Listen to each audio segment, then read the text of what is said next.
Good morning student. एक बार फिर आप सभी का स्वागत है economics by Moon sir channel में। मैं हूं कमलेश कुमार मून।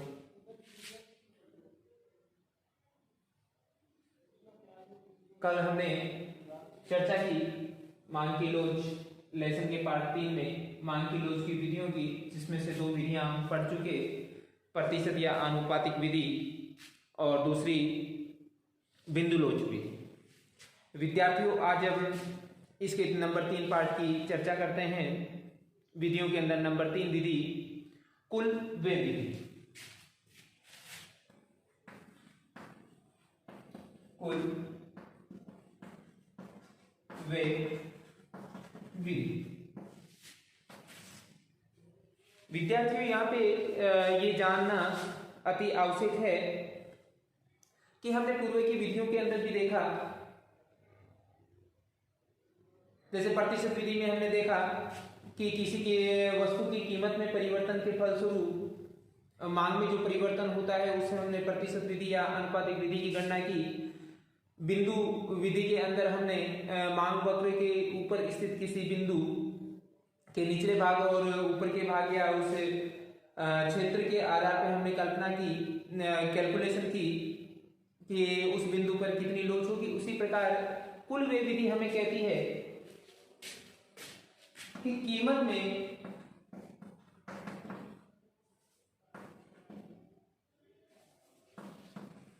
परिवर्तन के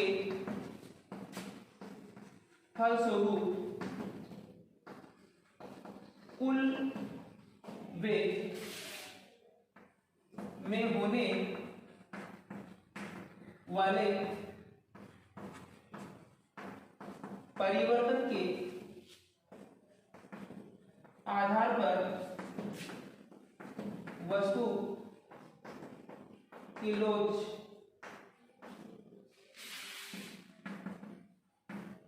का अनुमान लगाया जाता है। विद्यार्थी यहां ध्यान दें कि कीमत में परिवर्तन होता है और कीमत में परिवर्तन के कारण कुल व्यय में भी परिवर्तन हो जाता है। जैसे मैं फॉर एग्जाम्पल यूज करूं समझाने से पहले या इस विधि को कवर करने से पहले, कि कोई वस्तु है और उस वस्तु की प्राइस है वो इक्वल 10 है और 10 रुपए जब इसकी कीमत होती है उस समय वो इस वस्तु की मात्रा है वो भी 10 ही लेगा। अब ऐसी स्थिति में इस उपभोक्ता द्वारा किया गया कुल व्यय यदि हम निकालें, एक्सपेंडिचर ई से व्यक्त कर रहे हैं, तो P गुणा Q बराबर 10 गुणा 10 बराबर 100 रुपए वो इस पे खर्च कर रहा है। किंतु अब सिचुएशन उसके सामने बदल गई और बदलकर सिचुएशन ये हो गई कि कीमतें हैं वो घट गई और P1 हो गई घटकर 8 रुपए और क्वांटिटी जो थी वो हो गई बढ़कर 12। तो ऐसी स्थिति के अंदर जब हम परिवर्तित अवस्था के अंदर उसके एक्सपेंडिचर की गणना करें, E बराबर तो P1 गुणा Q1 और E1 बराबर हो जाएगा एड मल्टीप्लाई 12।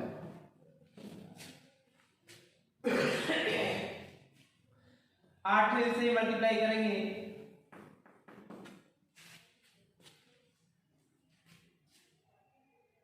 96, अर्थात पहले वो इस वस्तु पर खर्च कर रहा था, वो खर्च इसका था 100 रुपए, क्योंकि अब प्राइसें घटी और घटकर 8 हो गई। मांग का नियम यहां पर भी क्रियाशील हुआ और क्वांटिटी है वो बढ़ गई, किंतु क्वांटिटी बढ़ने के कारण भी उसके कुल व्यय के अंदर कोई परिवर्तन यानी कि वृद्धि नहीं हुई है, उसमें कमी हुई है। तो ऐसी स्थिति में लोच क्या होगी? इसके उलट हम चर्चा करें कि मान लीजिए कि सिचुएशन इससे उलट हो जाती है उलट होकर ये घटी 8, लेकिन ये बढ़कर 14 हो जाती है, या ये जिस अनुपात में घटती है उसी अनुपात में वो बढ़ती है।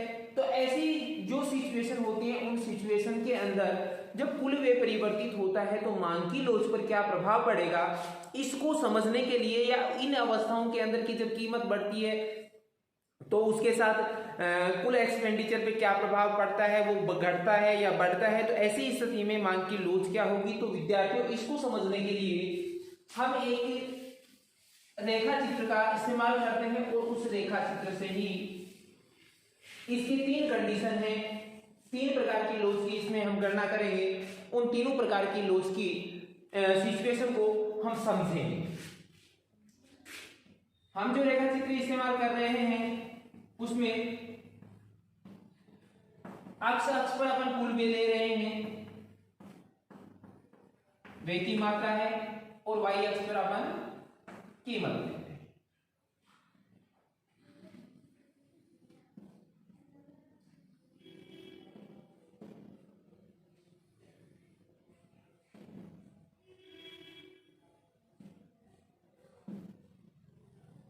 और ये एक रेखा चित्र हमने निरूपित किया जिसका ये बिंदु ए, इस बिंदु को हमने नाम दिया बी, इस बिंदु को नाम दिया सी, और इस बिंदु को नाम दिया है डी। अर्थात एक वक्र हमने ABCD यहां पे निर्मित किया। यहां पे इस वक्र में 3 स्थितियां हैं। एक स्थिति ए से बी तक की है, वो स्थिति कहती है कि कीमत घटती है तो कुल व्यय बढ़ता है, या कीमत बढ़ती है तो कुल व्यय घटता है। दूसरी स्थिति कहती है बी से सी वाली, वो कहती है कि कीमत चाहे तो घटे और चाहे बढ़े, इससे कुल व्यय पर किसी प्रकार का कोई परिवर्तन नहीं होता है। तो नंबर 2 कंडीशन हो गई। और तीसरी कंडीशन सी से डी वाली बताती है कि कीमत बढ़ती है तो कुल व्यय बढ़ता है, और कीमत घटती है तो कुल व्यय घटता है। तो ऐसी स्थिति के अंदर लोच का मान क्या होगा। तो विद्यार्थियों ध्यान दें, यदि कीमत बढ़े, नंबर 1 कंडीशन ले रहा हूं मैं, यदि कीमत बढ़े और ऐसी स्थिति के अंदर कुल व्यय घटे, या इसका उलट कि कीमत घटे और कुल व्यय बढ़े, तो ऐसी स्थिति यदि कहीं पर भी पाई जाएगी तो उस अवस्था के अंदर लोच है वो लोचदार की स्थिति में होगी, अर्थात EP ग्रेटर देन 1 की कंडीशन आती है। विद्यार्थियों फिर से नोट करें, जब प्राइसें बढ़ती हैं और कुल एक्सपेंडिचर घटता है, या प्राइसें घटती हैं और कुल एक्सपेंडिचर बढ़ता है, तो इस अवस्था में जो लोच का मान है वो 1 से अधिक होगा। अर्थात ए से लेके बी बिंदु के बीच में लोच है वो इकाई से अधिक होगी। नंबर 2 कंडीशन में यदि प्राइसें बढ़ती हैं किंतु एक्सपेंडिचर में कोई चेंज नहीं होता, या इसका उलट प्राइसें घटे तो भी एक्सपेंडिचर पे कोई प्रभाव नहीं पड़ता हो, तो ऐसी स्थिति के अंदर हमेशा ही लोच का मान है वो इकाई के बराबर होता है। और तीसरी जो इसमें कंडीशन आती है, जो कि यहाँ से बी से सी के बीच में अपन ने दूसरी कंडीशन की चर्चा की, यहाँ पर लोच का मान है वो हमेशा ही इकाई के बराबर होता है। अर्थात कीमत चाहे तो बढ़े चाहे घटे, दोनों ही अवस्थाओं के अंदर उस पर किसी प्रकार का कोई प्रभाव है वो नहीं पड़ता है। किंतु यदि ये चेंज होता है और चेंज होकर नंबर 3 कंडीशन की हम चर्चा करें, जो कि अपने इस मान वक्र कह दीजिए आप, इस पे बता रहा है कि सी से डी की अवस्था यदि अपने को प्राप्त होती है, तो सी से डी की अवस्था के अंदर बता रहा है कि कीमत यदि घटती है और कीमत घटने के साथ यदि एक्सपेंडिचर भी बढ़ता है, यदि कीमतें घटती हैं और कीमत घटने के साथ एक्सपेंडिचर भी घटता है, तो इस अवस्था में हमेशा ही लोच बेरोजगार की स्थिति में होती है, अर्थात इकाई से कम होती है। विद्यार्थियों यहां पर हमने ये समझ लिया कि ये अवस्थाएं कब और किस तरीके से यहाँ पे पाई जाती हैं, जिसके अंदर पहली कंडीशन में देखा कि कीमत बढ़ रही है, एक्सपेंडिचर घट रहा है, कीमत घट रही है, एक्सपेंडिचर बढ़ रहा है। दूसरी तो ऐसी अवस्था जब होगी तो लोच का मान है वो कितना होगा, ईपी से, ईपी है वो ग्रेटर देन 1 होगी, यानी एक से अधिक लोच का मान अपने को प्राप्त होगा। लेकिन कीमत बढ़ती है या घटती है उसका प्रभाव यदि एक्सपेंडिचर पे कुछ भी नहीं पड़ रहा है तो ऐसी स्थिति के अंदर लोच का मान है इकाई के बराबर होता है। और तीसरी कंडीशन हमने ली जिसके अंदर बताया कि प्राइसें बढ़ती है तो एक्सपेंडिचर भी बढ़ जाता है, और प्राइसें यदि घटती हैं तो एक्सपेंडिचर भी घट जाता है। तो इस अवस्था के अंदर जो लोच का मान है वो इकाई से कम आता है। अब विद्यार्थियों इसी चीज को हम समझने के लिए एक एग्जाम्पल का यूज करते हैं। अब एग्जाम्पल का जो हम यूज कर रहे हैं तो उस एग्जाम्पल को हम देखते हैं कि ये अवस्थाएं हैं वो आती कैसे हैं और किस अवस्था में हम कैसे इसको एक्सप्लेन कर पाते हैं। तो विद्यार्थियों में एक एग्जाम्पल ले रहा हूं कि कोई वस्तु है जिसके लिए हम पहली वाली कंडीशन को ऑब्जर्व कर रहे हैं।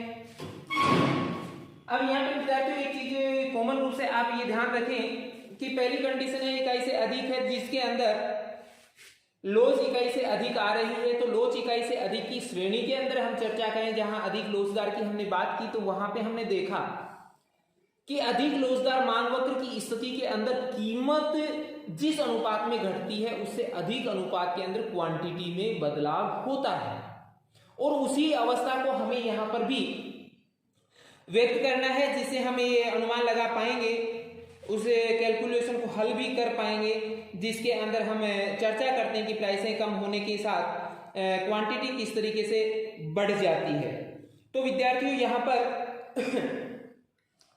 नोट करने योग्य बात है कि मान लेते हैं कि कोई एक वस्तु है और जिसकी कीमत हम 9 रुपए निर्धारित होती है, या यूं मान लीजिए कि प्राइस है एग्जांपल स्वरूप 10 है, और 10 की स्थिति में कोई उपभोक्ता किसी वस्तु की 40 इकाइयां हैं वो प्राप्त कर रहा है। अब विद्यार्थियों 40 इकाई जो प्राप्त कर रहा है वो एक स्थिति है, किंतु अब इसका में बदलाव होता है, कीमत में बदलाव होता है, और कीमत बदलकर प्राइसें हैं वो P से P1 हो जाती हैं, और उस अवस्था के अंदर प्राइसें घट गई और घटकर 8 हो जाती है। विद्यार्थियों यहां पर जो बदलाव आया उस बदलाव की अपेक्षा यहां पे बदलाव अधिक आ जाता है। अधिक आकर क्वांटिटी है वो यहां घटी, जिस अनुपात से अधिक मात्रा में क्वांटिटी बढ़ जाती है, और मान लीजिए कि Q1 है वो कितना हो जाएगा, 55 हो जाएगा। ये हमने मांग के नियम के अकॉर्डिंग चर्चा की कि कीमतें घटी है तो मांग बढ़ी है, लेकिन बढ़ने का अनुपात अधिक होगा। अब इन दोनों ही अवस्थाओं में हम चर्चा करेंगे इनका कुल व्यय क्या होगा।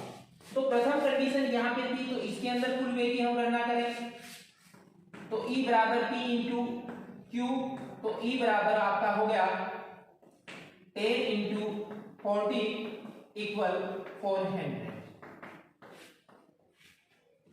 कि जब प्राइसें 10 थी उस समय एक्सपेंडिचर कितना था, 400 के बराबर था। अब प्राइसें चेंज हो गई तो एक्सपेंडिचर पे क्या बदलाव आ रहा है, अपने को इसी को देखना है कुल व्यय विधि के अंदर। तो P1 गुणा Q1, तो E1 इक्वल 8 इंटू 55, 8 पंजो 40 होते हैं, 4 हो गए, 8 पंजो 40 और 4 44, तो E1 हो गया 440। अब विद्यार्थियों यहां पे सेम कंडीशन आ रही है कि प्राइस घट रही है किंतु एक्सपेंडिचर क्या हो रहा है, बढ़ रहा है। प्राइस घट रही है और एक्सपेंडिचर देखिए यहाँ पे 400 था, यहाँ पे 440 हो गया, तो एक्सपेंडिचर बढ़ गया। देखिए यहां से यहां तक आइए, हम आएंगे इस रेखा चित्र के अंदर तो प्राइस तो घटती हुई दिखाई दे रही है, लेकिन एक्सपेंडिचर क्या हो रहा है, बढ़ता हुआ दिखाई दे रहा है। वो की वो कंडीशन आ गई। अर्थात इस अवस्था के अंदर हम कहेंगे जब भी ये अवस्था आती है तो उस अवस्था के अंदर जो लोच का मान होता है वो ईपी ग्रेटर देन 1 होगा। विद्यार्थियों, नंबर 2 कंडीशन की हम बात करें कि कंडीशन नंबर 2 जब होती है तो उस समय बदलाव की स्थिति, क्योंकि जब इकाई रोजगार की हमने मांग की श्रेणी में बात की थी तो वहां पे हमने देखा कि जिस अनुपात में कीमत में परिवर्तन होता है उसी अनुपात में मांग में भी परिवर्तन होता है। अब मान लीजिए कि कीमत में परिवर्तन है वो 10% हो रहा है, तो मांग में भी स्वाभाविक रूप से हम कह सकते हैं कि 10% ही परिवर्तन होगा। इसी को हम एग्जांपल स्वरूप देखें कि मान लीजिए कि कोई वस्तु है और उस वस्तु की कीमत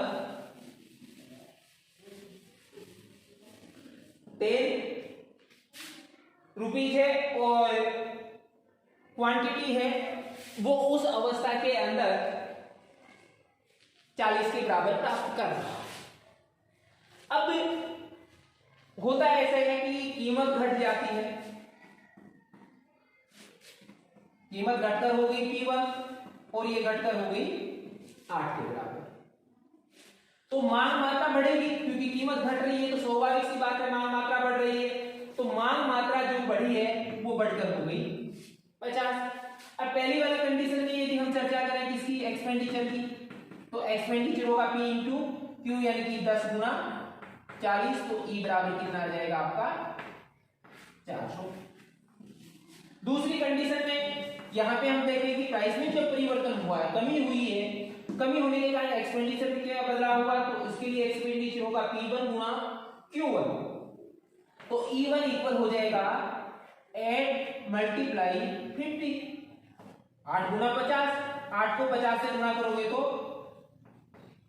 400, अर्थात जो E1 है यानी कि एक्सपेंडिचर जो है क्वांटिटी में बदलाव हुआ है प्राइस के कारण, किंतु एक्सपेंडिचर पे कोई बदलाव नहीं हुआ। पहले भी एक्सपेंडिचर था वो 400 ही था और अब भी एक्सपेंडिचर है वो 400 ही है। तो ऐसी स्थिति यदि होती है तो उस अवस्था में लोच का मान हमेशा ही ईपी इक्वल 1 के बराबर रहेगा। नंबर 2 कंडीशन हो गई।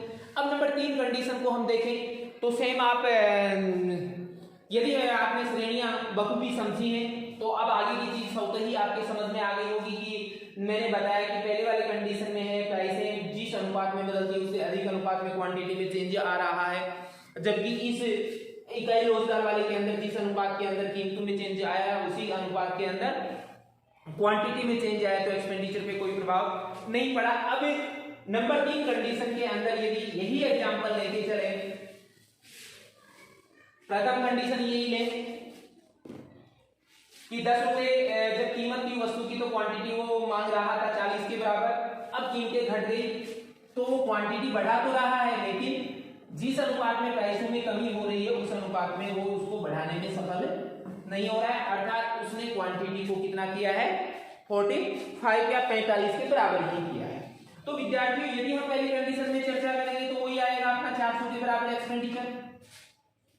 अब दूसरी कंडीशन में यदि एक्सपेंडिचर अपन निकालेंगे तो 8 गुना 45, 8 बजे 40 होते हैं, 8 चौक 32 हो 4 36 हो, तो इस अवस्था में एक्सपेंडिचर घट गया है, अर्थात यहां पे प्राइसें घटी तो एक्सपेंडिचर घट गया। अब इसका उलट भी कर सकते हो आप कि इस अवस्था से इस अवस्था में चला जाएगा तो प्राइसें तो बढ़ जाएंगी लेकिन क्वांटिटी घटेगी, घटने के कारण यहां पे एक्सपेंडिचर ये होगा तो दोबारा एक्सपेंडिचर ये आ जाएगा, अर्थात प्राइसें बढ़ेगी तो एक्सपेंडिचर बढ़ जाएगा और प्राइसें घटेंगी तो एक्सपेंडिचर घट जाएगा। तो इस अवस्था के अंदर जो लोच का मान है वो ईपी लेस देन 1 होता है। तो विद्यार्थी ये ध्यान दे कि जब प्राइसें घटती हैं तो उनके साथ एक्सपेंडिचर बढ़ता है और प्राइसें जब बढ़ती हैं और एक्सपेंडिचर यदि घटता है तो उस अवस्था को हम कहते हैं ईपी ग्रेटर देन 1 वाली स्थिति यानी अधिक लोचदार वाली स्थिति।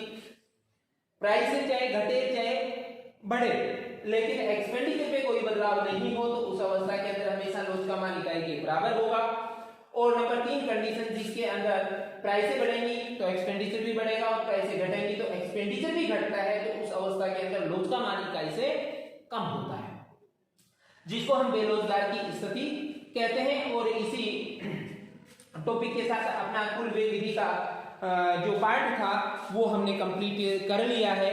इसके बाद विद्यार्थियों मैं आपसे अपेक्षा करूंगा कि आप लोग जितना हो सके उतना अधिक मात्रा के अंदर इनके जो न्यूमेरिकल क्वेश्चंस हैं, गणितीय जो क्वेश्चंस हैं, उनको आप हल करेंगे। यदि किसी विद्यार्थी के किसी क्वेश्चन में किसी प्रकार की कोई समस्या आती है तो उसको आप निश्चित रूप से मेरे को अवगत करवा दें, जिससे कि मैं वीडियो के माध्यम से या आपको पर्सनली उस समस्या का हल मैं बता पाऊं।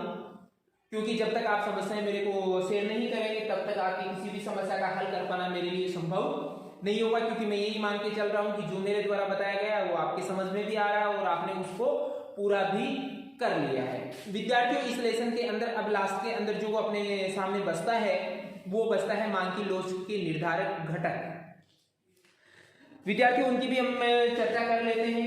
वैसे मोटे रूप से हमने इनकी चर्चा वहां पे कर भी ली है। यहाँ पे मैं सरसरी दृष्टि से फिर से आपको बता देता हूं मांग की लोच के निर्धारक घटक।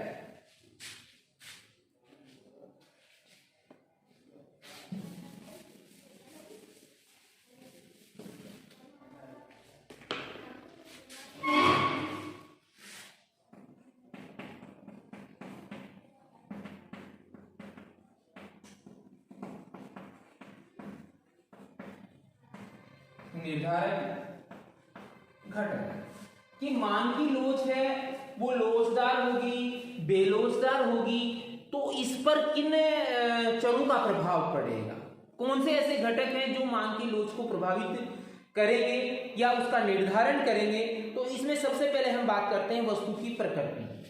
नंबर 1 बात करते हैं वस्तु की प्रकृति।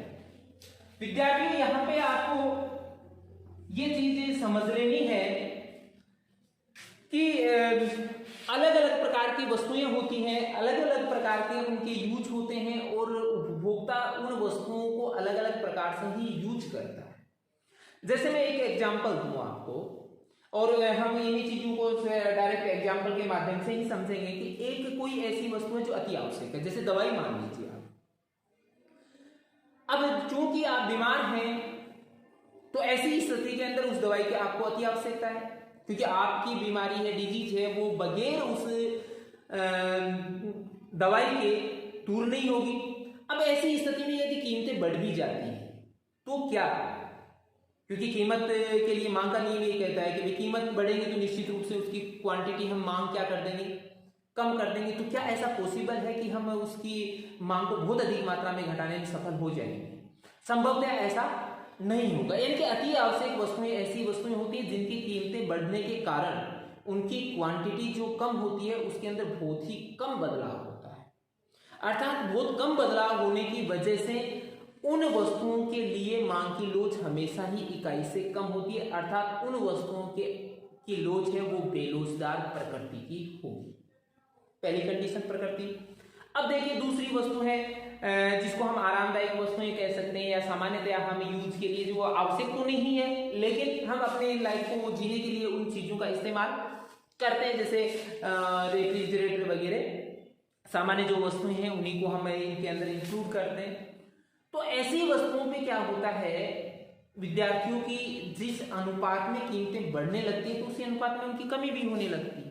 वो इसलिए होती है क्योंकि उनकी बहुत ज्यादा अपने को आवश्यकता नहीं है, केवल और केवल हम अपने जीवन शैली को थोड़ा सा अच्छा बनाने के लिए उनका यूज करते हैं। बहुत ज्यादा उनका यूज अपने जीवन में नहीं है, इसलिए उनकी प्राइसें घटती हैं तो उनके साथ उनकी मांग हम अपन बढ़ा देते हैं। यदि प्राइसें बढ़ती हैं तो ऐसी स्थिति में उसकी मांग अपन घटा देते हैं। तो ऐसी जो वस्तुएं होती हैं उन वस्तुओं के लिए जो मांग की लोच होती है वो इकाई के बराबर होती है। किंतु तीसरे नंबर की जो वस्तुएं हम देखते हैं वो वस्तुएं ऐसी वस्तुएं होती हैं जिनको हम विलासिता की वस्तुएं कहते हैं, यानी कि अपनी लग्जरी लाइफ को जीने के लिए हम जिन वस्तुओं का यूज करते हैं वो विलासिता की वस्तुएं कहलाती हैं। जैसे कार, मान लीजिए किसी कार को अपने को खरीदना है और उसकी कीमतें बहुत बढ़ गई या थोड़ी सी बड़ी तो हम क्वांटिटी के रूप में उसकी मात्रा को ज्यादा कम करते हैं, जबकि थोड़ी सी उनकी कीमतों में कमी होती है तो अपन अधिक मात्रा में उनकी मांग बढ़ा देते हैं, क्योंकि वो अपने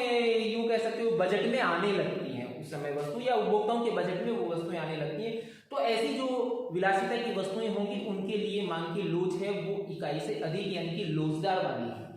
तो विद्यार्थियों ध्यान दें, अति आवश्यक वस्तु बेलोच होती है। नंबर 2 कंडीशन अपन ने सामान्य इक्वल 1 ले रहे हैं। सामान्य के अंदर हम ध्यान दें कि आरामदायक वस्तु को ही इस्तेमाल कर रहे हैं। नंबर 3 कंडीशन है विलासिता।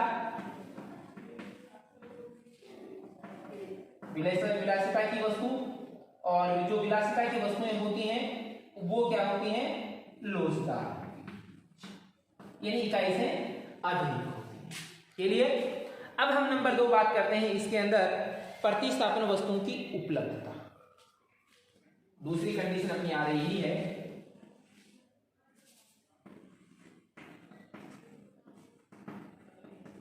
प्रतिस्थापन वस्तुओं की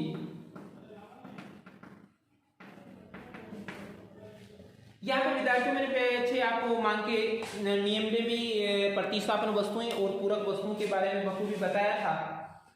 फिर से मैं यहाँ दोहरा देता हूं कि प्रतिस्थापन वे वस्तुएं होती हैं जो वस्तु एक वस्तु के स्थान पे दूसरी वस्तु का आसानी से अपन एक दूसरे की जगह बदलाव कर सकते हैं। पूरक वस्तुएं साथ साथ यूज की जाती हैं। मान लीजिए आप ही शायद मेरे को इसका हल बता भी देंगे, यदि आप मेरे सामने होते हैं तो निश्चित रूप से इसका आंसर आप देते। मैं अपेक्षा करता हूं आपने अभी तक दे भी दिया होगा कि मान लो कोई एक प्रतिस्थापन वस्तु है जिसका इस्तेमाल अपन बहुत सी जगह करते हैं, तो उस वस्तु की कीमत घटेगी। कीमत घटेगी तो होगा क्या, उसकी मात्रा बहुत अधिक मात्रा में बढ़ेगी। अर्थात जिस वस्तु के जितने अधिक प्रतिस्थापक मौजूद होते हैं उसके लिए उसकी लोच उतनी ही अधिक होगी। अर्थात जितने अधिक प्रतिस्थापन वस्तुएं मौजूद हैं या उसके लिए प्रतिस्थापन के स्थान मौजूद हैं, तो ऐसी स्थिति में उस वस्तु की कीमत में बदलाव होने पर उसकी मांग मात्रा अधिक बढ़ती है, जिसके कारण उसकी लोच हमेशा ही क्या होगी, अधिक होगी। अर्थात वो लोचदार की स्थिति में होती है। लेकिन यदि वस्तु के जितने कम प्रतिस्थापक स्थान मौजूद होंगे जहां पे उसको प्रतिस्थापित किया जा सकता है उतने कम होंगे, उतनी ही उस वस्तु की लोच कम होती है। जैसे हम कह सकते हैं कि प्रतिस्थापन जैसे इकाई से ऊपर की ओर चलते हैं, वैसे वैसे हम कहेंगे कि उस वस्तु की जिस भी वस्तु के अंदर इकाई से अधिक लोच होती है तो उसके प्रतिस्थापक अधिक मौजूद होते हैं, जबकि इकाई से कम लोच वाली वस्तुओं के प्रतिस्थापक कम होते हैं। अर्थात जैसे जैसे बेलोच की स्थिति में जाएगी तो वैसी स्थिति के अंदर उसके प्रतिस्थापक कम और पूरक वस्तुओं के गुण उसके अंदर अधिक देखने को मिलेंगे। तो यहाँ पे नंबर 2 बात तो हो चुकी है अपनी कि जितने ज्यादा प्रतिस्थापक मौजूद होते हैं वस्तु के लिए, प्रतिस्थापन के जितने ज्यादा अवसर उसके सामने मौजूद होते हैं उतनी ही उसकी लोच अधिक होती है, और जितने प्रतिस्थापक के स्तर उसके लिए कम होते हैं उतनी ही उसकी लोच है वो भी कम होती है। अब नंबर 3 की बात करते हैं हम, वस्तुओं के विभिन्न उपयोग।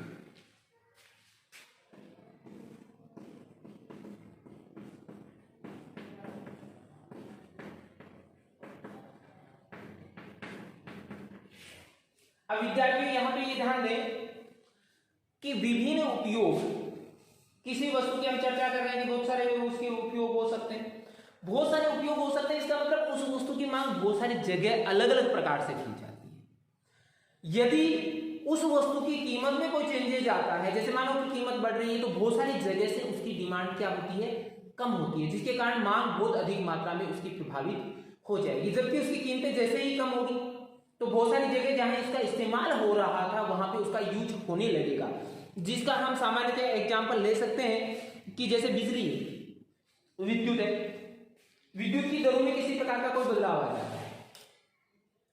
यदि विद्युत के अंदर किसी प्रकार का कोई बदलाव, यानी कि दरों के अंदर किसी प्रकार का कोई बदलाव आता है तो हम बहुत सारे चेंजेस कर देते हैं। जैसे मान लो विद्युत महंगी हो गई, प्रति इकाई जो उसकी यूनिट का चार्ज है वो अपने से ज्यादा वसूल किया जा रहा है, तो हम उसके यूज कम कर देंगे। यूज कम करेंगे तो थोड़ी सी कीमत तो थोड़ी सी बढ़ी है, लेकिन यूज हमने बहुत सारे कम कर दिए। जैसे हम पानी गर्म करने के लिए रोड का इस्तेमाल कर रहे थे, अभी कीमतें बढ़ गई इसलिए हमने रोड का इस्तेमाल बंद कर दिया। हीटर से हम खाना बना रहे थे, उस खाने को हमने बंद कर दिया, प्रतिष्ठा भी दूसरी जगह कर दिया। तो ऐसी जब स्थिति होती है तो इन वस्तुओं के लिए भी लोच है वो अधिक होती है, मांग की लोच है वो लोचदार की स्थिति में होती है। जबकि जिन वस्तुओं के यूज बहुत कम होते हैं या स्थिर यूज होते हैं तो उन वस्तुओं की मांग है वो बेलोचदार प्रकृति की होती है। नंबर 4 हम बात करें उपभोक्ता के बजट में इस वस्तु की महत्ता क्या होगी। चौथा है उपभोक्ता का बजट। विद्यार्थी उपभोक्ता के बजट से अर्थ ये लगा सकते हैं कि उपभोक्ता की जो आय है, जैसे मान लीजिए कि मैं 100 रुपए कमाता हूं, मेरी आय 100 रुपए काउंट हो रही है, तो मैं उस वस्तु विशेष पे कितना पैसा खर्च कर रहा हूं। कोई उपभोक्ता जिस वस्तु पर जितना अधिक खर्च करता है उस वस्तु की लोच उतनी ही अधिक कहलाएगी। जैसे कार खरीदनी है, कार पे एक बहुत बड़ा बजट उसको इस्तेमाल करना होता है, अर्थात कार की लोच क्या हो गई, लोचदार हो गई। किंतु जैसे माचिस खरीदेंगे अपन, कोई सेफ्टी पिन खरीदेंगे अपन, पेंसिल खरीदेंगे, पेन खरीदेंगे, तो उस पर हम बजट का एक बहुत छोटा सा भाग खर्च करते हैं। तो छोटा सा भाग जहां खर्च किया जाता है बजट का, उन वस्तुओं की लोच है वो बेलोच प्रकृति की होती है, क्योंकि उनकी कीमतों में बहुत अधिक बदलाव होता है, तो उनकी मात्रा पे बहुत अधिक प्रभाव नहीं पड़ता, बहुत कम प्रभाव पड़ता है। जबकि जिन वस्तुओं पर बजट का एक बहुत बड़ा भाग यानी ज्यादा पैसा खर्च किया जाता है, जैसे कि कार है, तो उनकी थोड़ी सी कीमत भी बदलेगी तो उससे मात्रा है उसके अंदर बहुत अधिक मात्रा के अंदर परिवर्तन होते देखे जा सकेंगे। जैसे इसका एग्जांपल मैंने दे दिया है कि कम, जैसे सेफ्टी पिन वगैरह हैं उन पे बहुत कम पैसा खर्च किया जाता है, पेंसिल वगैरह हैं उन पे बहुत कम किया जाता है, लेकिन जैसे कार अपने को खरीदनी है तो उस पर वो अपनी आय का एक बहुत बड़ा भाग है वो खर्च करता है। नेक्स्ट इसके अंदर आता है कि उपभोग को स्थगित किया जा सके। तो देखिए विद्यार्थियों, यहां पर ये एक बहुत महत्वपूर्ण पार्ट इसका है कि उपभोग को स्थगित करना, क्योंकि ऐसी वस्तुएं,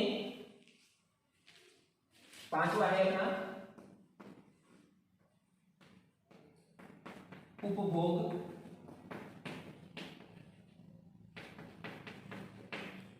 स्थगित।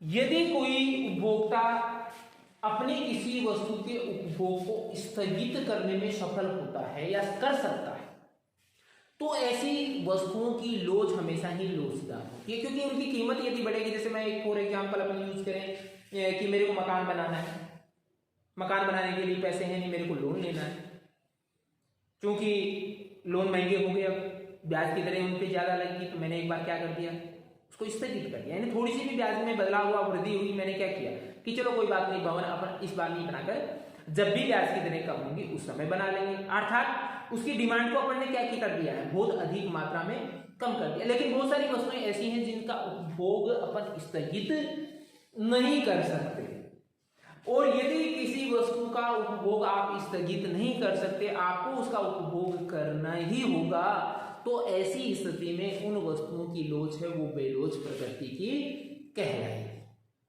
क्लियर हो गया होगा टॉपिक संभवतः कि ऐसी वस्तुएं जिनका उपभोग स्थगित करना आसान होता है, जिसको हम भविष्य के लिए छोड़ सकते हैं या भविष्य में उसके उपभोग को मद्देनजर रखते हुए वर्तमान में उसके उपभोग को त्याग सकते हैं, तो ऐसी वस्तुओं की लोच है वो लोचदार होती है। जबकि जिन वस्तुओं का उपभोग हम स्थगित नहीं कर सकते, उन वस्तुओं की लोच है वो बेलोच प्रकृति की होती है।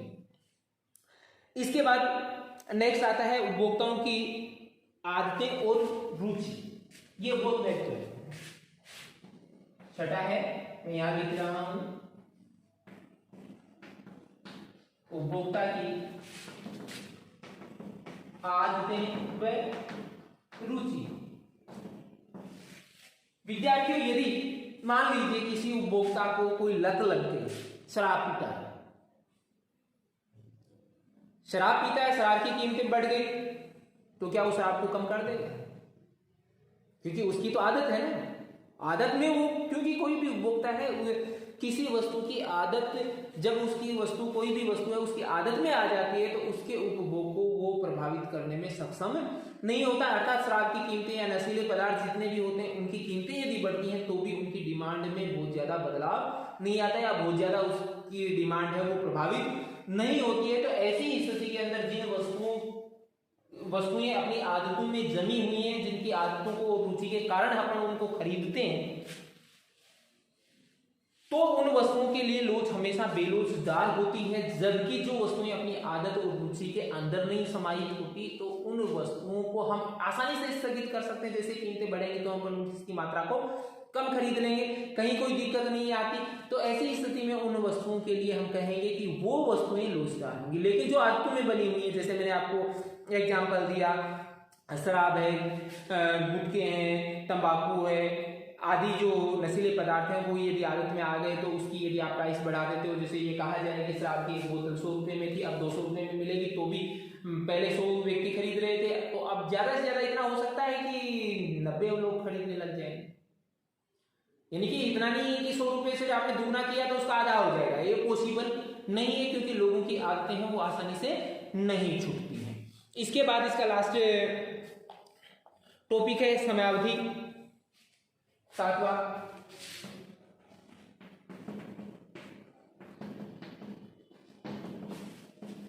तो विद्यार्थियों, समयावधि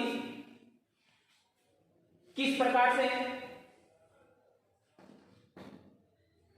लोच को प्रभावित करती है, कैसे निर्धारित करती है? तो ये ध्यान दें कि ऐसी वस्तुएं जो अल्प अवधि के अंदर प्रयोग की जाती हैं, उन वस्तुओं की लोच है वो बेलोच प्रकृति की होती है, क्योंकि अल्प अवधि के अंदर प्राइसों में होने वाले चेंज के कारण मांग पर बहुत ज्यादा परिवर्तन नहीं हो पाता है। तो आप केवल इतना ध्यान रखें कि अल्पकाल की स्थिति के अंदर कोई भी वस्तु है जो प्रयोग में ली जाती है उसकी लोच है वो बेलोच प्रकृति की होती है। जबकि दीर्घकाल में इस्तेमाल में ली जाने वाली वस्तु हमेशा उपभोक्ता, क्योंकि दीर्घकाल में जो वस्तु यूज की जाएगी तो वो संभवतः उसका उपभोग है वो स्थगित करने में भी सफल होगा। तो ऐसी जो वस्तुएं होती है जिनका इस्तेमाल दीर्घकाल में किया जाता है तो उस दीर्घकाल वाली वस्तुओं की लोच हमेशा ही लोचदार प्रकृति की होती है। अब विद्यार्थियों, इसी के साथ अपना ये चैप्टर है वो समाप्त हो जाता है। किंतु चैप्टर समाप्त होने के साथ मैं आपसे कहना चाहूंगा कि आप अपनी समस्याएं हैं वो मेरे को निरंतर बताते रहें। साथ ही इस चैनल को सब्सक्राइब करें, आप अपने दोस्तों तक इसको पहुंचाएं, लाइक करें, शेयर करें, और साथ ही कोविड जो महामारी है इसको ध्यान में रखते हुए मास्क का इस्तेमाल आप निरंतर करें, दिन भर करें। जब भी किसी के सामने जाएं तो निश्चित रूप से करें, हाथों को धोते रहें और बीच में सोशल डिस्टेंसिंग है उसका पालन आप करते रहें। जय हिंद, जय भारत। नेक्स्ट अध्याय अपन इसके अंदर लेंगे पूर्ति की अवधारणा, जो कि अपन करेंगे कल। तब तक के लिए अलविदा।